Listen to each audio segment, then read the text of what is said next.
Hello. Bangladesh কিন্তু এখন একটা বিরাট সন্ধিক্ষণে দাঁড়িয়ে আছে। সামনেই জুলাই সনদ, গণভোট। আর এই একটা ভোটই দেশের ভবিষ্যৎকে আমূল বদলে দিতে পারে। তো চলুন আর দেরি না করে এই গণভোটের একেবারে ভেতরে গিয়ে দেখি ঠিক কি আছে এর মধ্যে।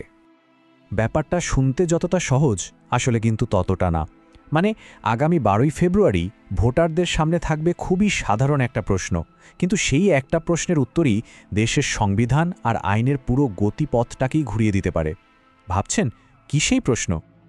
একবার ভেবে দেখুন তো, মাত্র একটা হ্যাঁ বা না ভোট, আর তার ওপর নির্ভর করছে ৮৪টা বিশাল পরিবর্তন। হ্যাঁ, ঠিকই শুনেছেন, ৮৪টা।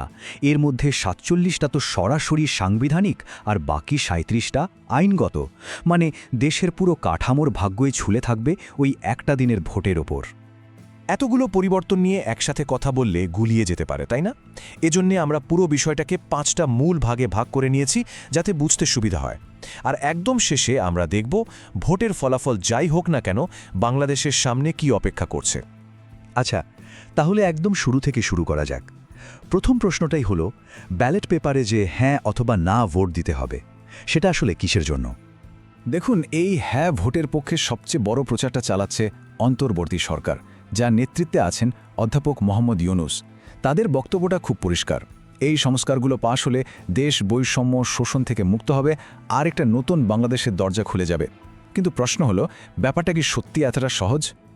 আর এখানেই কিন্তু আসল ব্যাপারটা লুকিয়ে আছে। মানে এখানে কোনো একটা নির্দিষ্ট সংস্কারকে পছন্দ করা বা না করার সুযোগ নেই। এটা একটা অল অর নাথিং ডিল। হয় হ্যাঁ ভোট দিয়ে পুরো ৮৪টা পরিবর্তনকেই গ্রহণ করতে হবে, অথবা না ভোট দিয়ে পুরো সনদটাই বাতিল করে দিতে হবে। মাঝখানে কোনো পথ নেই। তাহলে চলুন এবার আমরা সনদের প্রথম এবং বলা যেতে পারে সবচেয়ে মৌলিক পরিবর্তনটা নিয়ে কথা বলি। কিভাবে এই সনদ একটা দেশের পরিচয়কেই নতুন করে সাজাতে চাইছে সেটা দেখা যাক। সবার আগে যে বিষয়টা আসছে সেটা হলো জাতীয় পরিচয়ের প্রশ্ন। এতদিন ধরে সংবিধানে জাতীয়তা ছিল বাঙালি, সেটা বদলে বাংলাদেশি করার প্রস্তাব করা হয়েছে। এর মানেটা কিন্তু বেশ গভীর। এর মানে হলো দেশের সব নাগরিক, তা সে বাঙালি হোক বা অন্য কোনো ক্ষুদ্র নৃগোষ্ঠীর সদস্য, সবার একটাই পরিচয় হবে বাংলাদেশি। আর শুধু তাই না, বাংলাকে রাষ্ট্রভাষা হিসেবে রেখেই দেশের অন্য সব মাতৃভাষাকেও সাংবিধানিক স্বীকৃতি দেওয়ার কথা বলা হয়েছে। শুধু পরিচয় নয়, বদলাতে চলেছে সংবিধানের একেবারে মূল ভিত্তিও। এতদিন ধরে রাষ্ট্রের যে 4টা স্তম্ভ ছিল, জাতীয়তাবাদ, সমাজতন্ত্র, গণতন্ত্র আর ধর্মনিরপেক্ষতা, তার জায়গায় আসছে নতুন কিছু মূলনীতি। কি সেগুলো? সাম্য, মানবিক মর্যাদা এবং সামাজিক ন্যায় বিচার।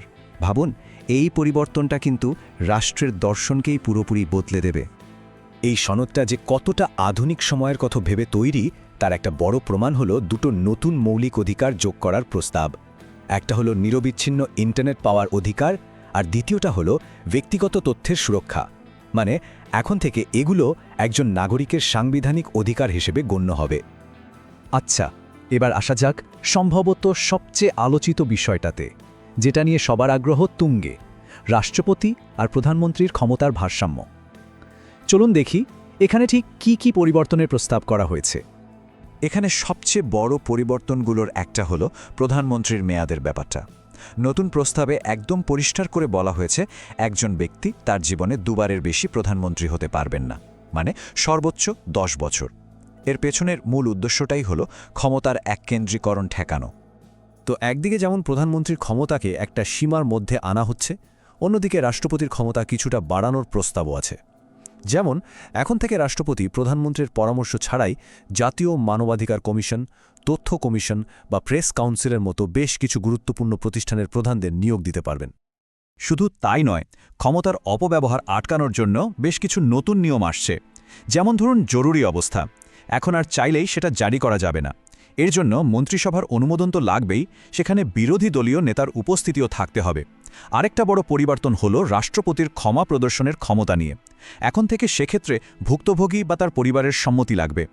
সরকারের নির্বাহী বিভাগ থেকে এবার চলুন নজর ফেরাই আইন তৈরির জায়গায়, অর্থাৎ আমাদের সংসদে।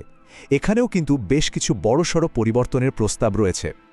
এখানে সবচেয়ে বড় কাঠামোগত পরিবর্তনটা কি? আমাদের দেশের সংসদ এতদিন এক কক্ষ বিশিষ্ট ছিল, তাই না?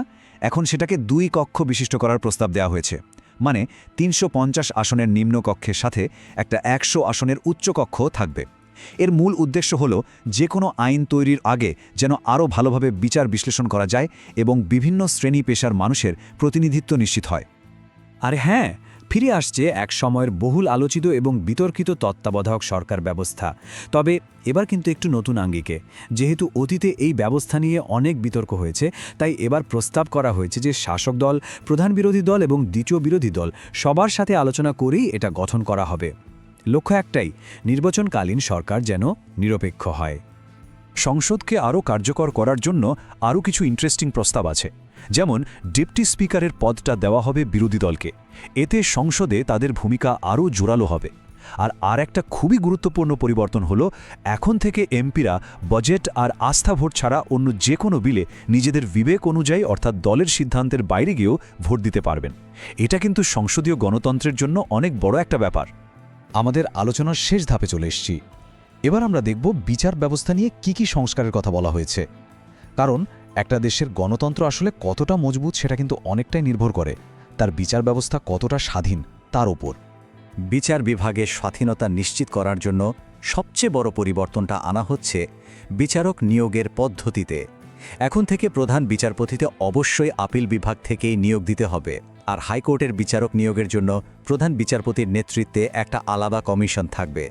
আশা করা হচ্ছে এর ফলে নিয়োগ প্রক্রিয়ায় রাজনৈতিক প্রভাব অনেকটাই কমে আসবে। শুধু নিয়োগই নয়, পুরো বিচার বিভাগকেই পূর্ণ সাংবিধানিক স্বাধীনতা দেওয়ার কথা বলা হয়েছে। আর সম্ভবত সবচেয়ে বড় খবর হলো, বহু বছর ধরে যেটার অপেক্ষা ছিল, সেই ন্যায়পাল বা অম্বেডসম্যানের পদ অবশেষে তৈরি করার প্রস্তাব দেওয়া হয়েছে। এই প্রতিষ্ঠানটি সরকারি কর্মকর্তা কর্মচারীদের বিরুদ্ধে দুর্নীতির অভিযোগ তদন্ত করবে, যা দেশের স্বচ্ছতা আর জবাবদিহিতা নিশ্চিত করতে একটা যুগান্তকারী পদক্ষেপ হতে পারে। তো এই এতগুলো বড় বড় পরিবর্তনের সম্ভাবনা এখন আমাদের সামনে। কিন্তু আসল প্রশ্ন হল, 12ই ফেব্রুয়ারির ভোটের পর কি হবে? বাংলাদেশের ভবিষ্যৎ ঠিক কোন দিকে এগোবে? তবে একটা বিষয় কিন্তু মাথায় রাখা দরকার, এই সনদটা কিন্তু সবাই মিলে একসাথে বসে তৈরি করেনি। দেশের বড় রাজনৈতিক দলগুলোর, যেমন বিএনপি বা জামায়াতে ইসলামীর, এর বেশ কিছু প্রস্তাব নিয়ে আনুষ্ঠানিক আপত্তিও আছে। আর ঠিক এই কারণেই সিদ্ধান্ত নেওয়ার ভারটা এখন জনগণের ওপর। এই গণভোটের মাধ্যমেই দেশের মানুষ তাদের চূড়ান্ত রায় জানাবে। শেষ পর্যন্ত এই গণভোট কিন্তু শুধু কয়েকটা আইন বা সংবিধানের ধারা বদলানোর ব্যাপার নয়। এটা আসলে বাংলাদেশের ভবিষ্যৎ পথটাকেই নির্ধারণ করে দেওয়ার একটা গণরায়। ভোটারদের একটা ছোট্ট হ্যাঁ বা নাই ঠিক করে দেবে আগামী দশকগুলোতে দেশ কোন পথে চলবে। চূড়ান্ত প্রশ্ন এটাই, বাংলাদেশ কি এই নতুন অধ্যায়ের জন্য প্রস্তুত?